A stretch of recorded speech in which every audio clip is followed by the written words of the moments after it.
Hi, everyone. Following up on the week 7 assignment that we had, and there was a lot of information that was thrown at you. Everybody did a great job. Presentations looked really good. I will stress that in the future, when you create a PowerPoint presentation, regardless if it's for a class, especially if it's for your job, please make sure that you just use very short bullet points. You don't want to have a whole lot of text on your presentation, because as we say in the industry, if you're giving a presentation and you have a ton of text, a lot of sentences, just a very full slide, your audience is going to be reading your slides and they're not going to be listening to you or watching you. And what you want to do when you give a presentation is present the material, give very short bullet points, and then your notes section under your slide, those notes are seen by you, and those are to help keep you on track. So when you're giving your presentation to your company owners, leaders, any kind of conference, you just keep those bullet points very, very short. Preferably three words, maybe 5 words, but nothing too long. Throw in an image for interest. And a rule of thumb is you will usually use a 24-point font and nothing smaller than that. Especially when it gets blown up onto a big screen, you'll just see the presentation is easier to read. And then you can elaborate by the notes that are in your notes section on each of your slides. And again, you want the audience to be looking at you and listening to you, not reading your slides, because they're going to lose interest really quick if you do that. We explored the internal and the external areas of how you would promote your product. Internally relates to how you and your company, all the employees, would work inside of the company to get that product out there. It's your internal workings. The external factors would include anything that has to do with anything out in the world, whether it's rules, regulations, laws, anything political that would be relating to your product, the society, the environment, your competitors. And you have to look at all those factors to see if there's a way that you can use any of those to your advantage and turn a threat into an opportunity. You want to be able to turn a weakness into a strength. So you will have all 4 of those areas, regardless of what your product is going to be. You just need to know how to best look at those 4 areas and how to improve on that. And then we move into the expanding your target market. And so if you were to start promoting your product online, is there an opportunity in the future where you could get it into a store? Or if you start your product in a store, don't assume because it's being sold in a store that you don't need an online presence. A lot of people, a lot of marketers will start, or if they have a web designer, create a website, create all these social media pages, but then nothing is ever maintained. And a lot of times you'll find where leaders will think that, okay, well, it's all created, we don't need to do anything further. And that's farthest from the truth.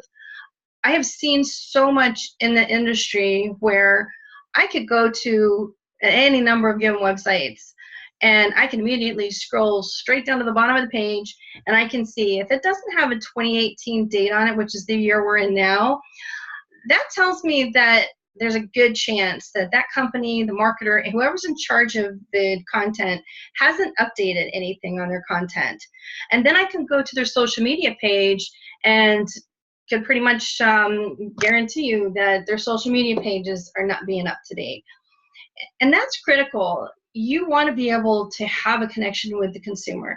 And the worst thing you can ever do is assume that because you have a top product that you don't need to advertise. I had given an example to one of the classmates on the Apple product, and you may not see a lot of television commercials, you may not see a lot of magazine ads, or wherever you may look for certain marketing or advertisement campaigns, you may not see a lot having to do with Apple, other than perhaps maybe going into your local mobile, your cell phone provider. But trust me, Apple is marketing heavily. Apple has a lot of TED Talks going on. When you walk into an Apple store, you will see Apple marketing all over the place, because marketing involves your product packaging and includes your, the table setups, the displays that are on the back of the walls, all of the clothing that the employees in the store are wearing. Anything that has the Apple name on it or that Apple logo on it is a form of, it started with marketing somewhere. And so so even within the store or a mall environment where there's an Apple store, you're going to see that, that it is heavily marketed. Don't just assume that because a company may not be currently advertising in an area where you're expecting them to advertise, don't assume that they're not doing their due diligence in marketing. And good places to check are on the websites and the social media pages. And even with Facebook, for example, they give you an algorithm that'll tell you how quickly that the person in charge of, or the company they refer to, is responding to social media posts. That you'll see that over on the right-hand side, it'll show normally responds within 2 minutes or 5 days, or something along those lines. All these little bits and pieces all relate to what we're working on with marketing. I know this was an introduction to marketing class. It is a lot of information. And I'm going to be the first to admit that Philip Kotler, he's considered the father of marketing. He still teaches. He's still a professor in the industry.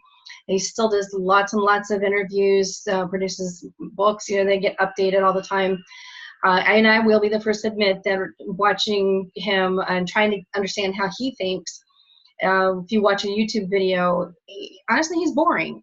And which is kind of funny, because as a marketer, you want to be a little entertaining, not silly, but you still want to be able to be entertaining to the audience and capture their interest. And so this is where you try to think outside the box. This is where you think about your product packaging, you think about your consumer. Throughout the course, I stress the importance, which I am supposed to do, on your APA formatting, proper sentence structure and grammar. We are in college. This is university level. And you are all hopefully a professional now, or on your way to changing maybe career to become more of a professional, maybe going into a different industry, different area. And with that, you need to know how to do research. When my feedback this week, I made a reference to how marketers are very much like an attorney. We have to prove our case. When you give a presentation like you just did for this class and for a previous one we had a couple weeks ago, you are supposed to be presenting your research to your company leaders and really convincing them why you need the money that you need to market that product.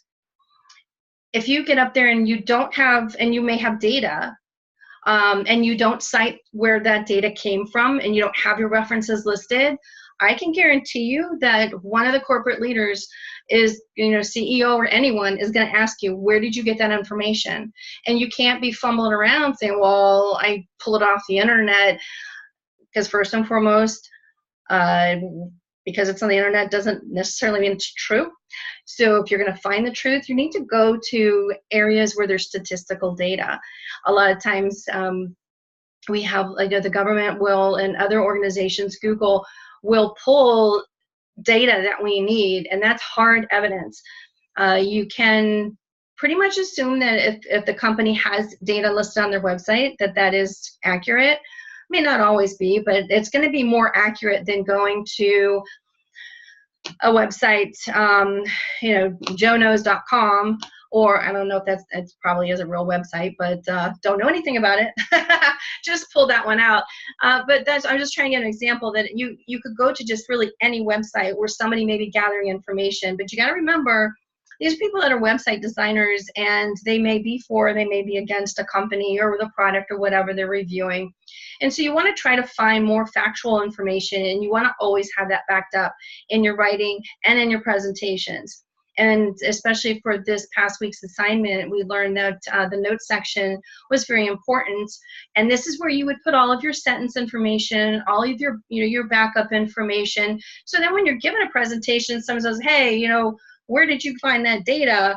You could tell them, oh, well, I went to such and such.gov, and this is, the statistical data that was pulled. This is why this information goes to our demographic area and the target market audience that we're trying to reach.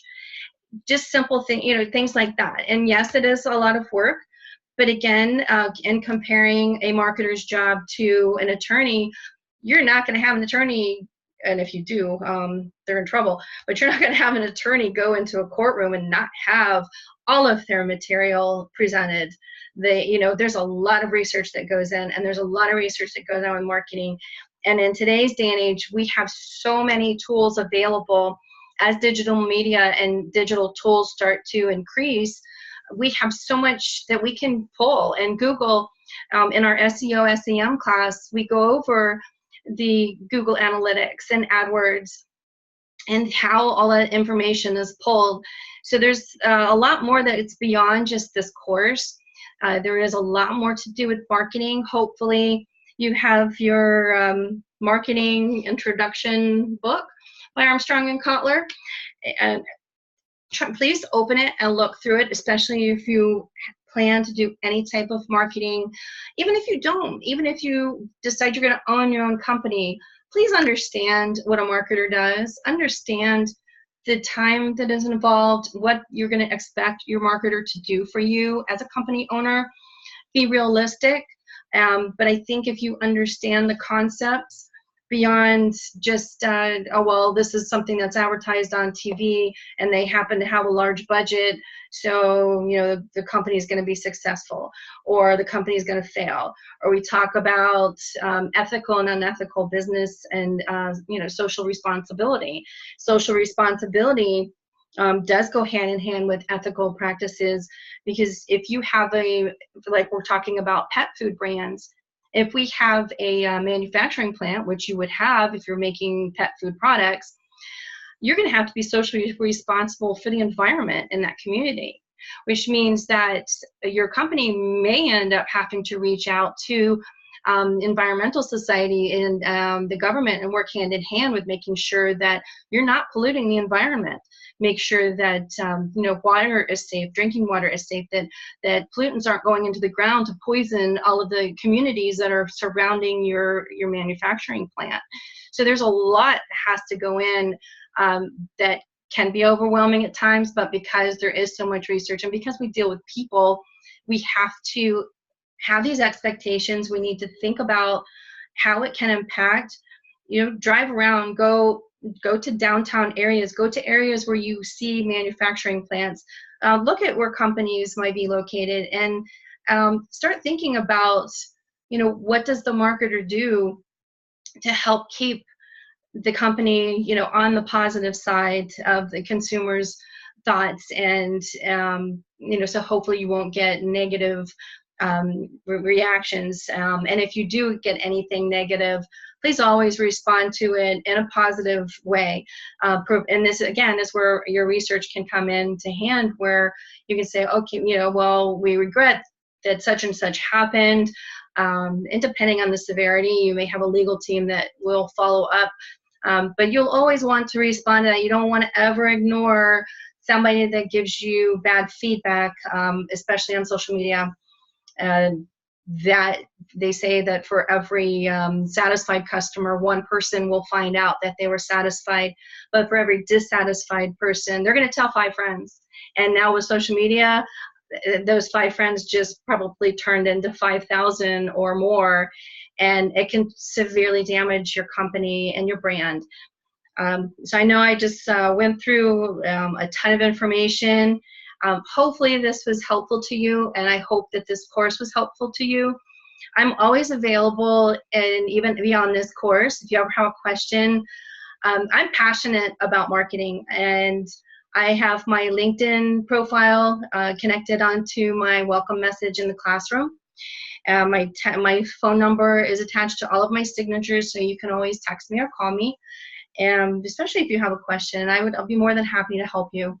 And please connect with me on LinkedIn, because you know, maybe somewhere in the future you may need some help, and you may be stumped. And I've been doing this for a very long time. If I say 30 plus years, it's close. A little bit longer, I'd say. But anyway, I've enjoyed having you all in class. Again, if you have any assignment that you wanted to try and get a higher grade on, please get that to me by tomorrow night, Friday night. I have to start working on your week 8 assignment and have to get all your grades in for week 8 by next Tuesday, which is the final for all instructors, because the term officially ends this Sunday. And that includes those that have not turned in any assignment. Please get it turned in so I can at least look at it, give you feedback, and give you a grade. And my goal has been to try and help you to understand this material. And I did want everyone to pass. So I really hope that those who have not submitted will take advantage of the offer. I don't have to, but I am, to try and encourage you. And again, I enjoyed having you in this class, and I will hopefully see you maybe in another class, or maybe I will get to see you once you hit graduation. Again, I think you guys have done a great job for this past 8 weeks from where you started, with so many of you not knowing anything about marketing. You guys really shined through on this last project, and I'm really proud of you, and I just want to thank you.